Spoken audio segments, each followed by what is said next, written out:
Bang, ini kan tadi habis mengenal sosok Bang Ray, mungkin boleh dalam kenangan tadi seperti Ya, apa? pertama tentu sebagai Menteri Kebudayaan Republik Indonesia, saya mengucapkan bela sungkawa pada keluarga almarhum Bang Ray Saetapi, seorang seniman, budayawan, sosok yang saya kira lengkap ya, yang saya kenal juga sudah cukup lama. Saya kenal beliau tuh di awal tahun 90-an, waktu itu masih ada Oncor Studio, baru-baru berdiri. Ya, saya sering kali datang hampir setiap minggu ke rumah beliau. Dan juga pernah sama-sama juga waktu itu di Rusia tahun 1996.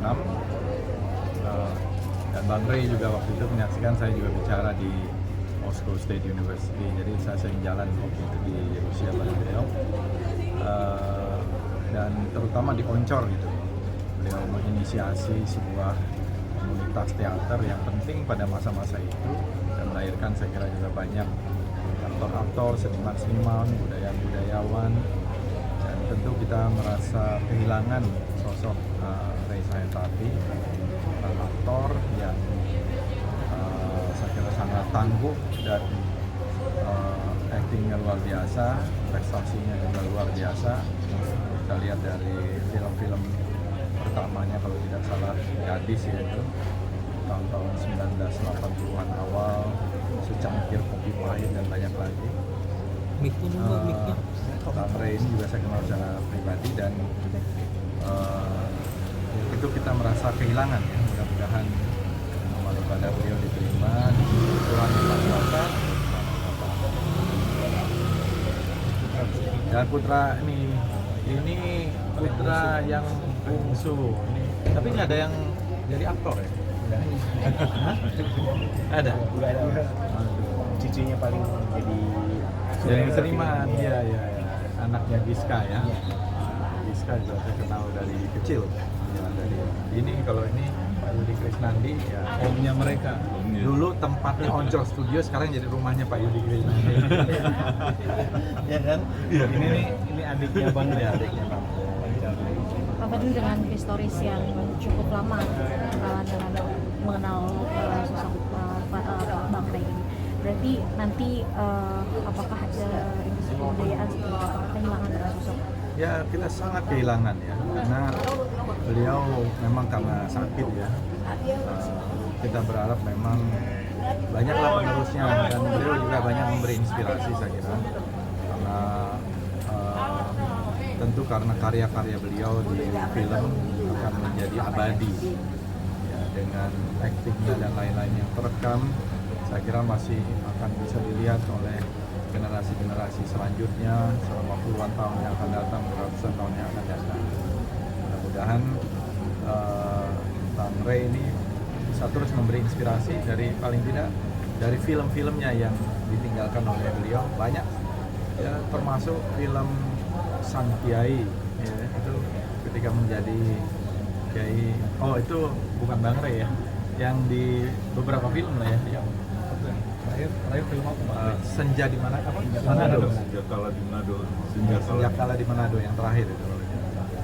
Tapi kalau Bang Ray banyak yang di film yang The Raid ya. The Raid juga jadi tokoh antagonis yang luar biasa. Ya kita merasa kehilangan sekali sosok Bang Ray, orang yang sebenarnya sangat kreatif dan sangat mengagungkan konsep Nusantara. Ya, itu kalau setiap kali ngobrol dulu selalu ngobrol tentang konsep Nusantara. Jadi bagaimana Nusantara itu kekuatan konsepnya itu yang mempersatukan kita.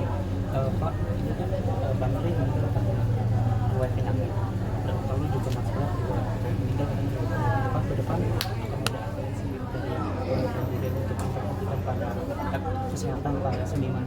Ya, jadi memang kemarin ini juga dengan Pak Filmanem ya, itu ada workshop dengan BPJS Ketenagakerjaan, dan kita berharap memang banyak yang mungkin tidak aware ada BPJS kesehatan banyak yang tahu, tapi BPJS ketenagakerjaan juga saya kira penting. Bagaimana kesejahteraan termasuk jika terjadi hal-hal yang terkait dengan kecelakaan kerja, bahkan wafat dan sebagainya, itu bisa juga dibantu oleh BPJS ketenagakerjaan. Kita ingin ada kesehatan kerja termasuk di dunia film. Walaupun kalau Bang Rey ya, karena ada penyakit yang sudah lama diderita ya, diabetes kalau tidak salah, penyakit gula. Ini memang penyakit yang banyak sekali dulu disebut sebagai ya, ibu dari segala macam penyakit itu ya, karena dampaknya ke berbagai organ-organ yang lain. Saya kira kita memang sangat penting menjaga kesehatan kita, terutama kalau terkait dengan film itu jam kerja juga sangat penting. Seringkali kan diforsir untuk syuting dan lain-lain yang waktunya kadang-kadang melebihi jam kerja. Itu yang membuat kadang-kadang badan kita mungkin dipaksa. Meskipun ini tidak ada hubungannya, tetapi kita punya perhatian lah.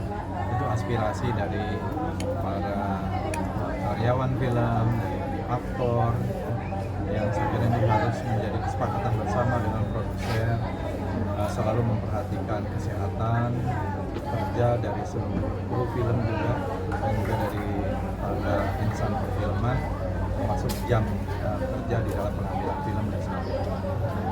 Terima kasih. Terima kasih.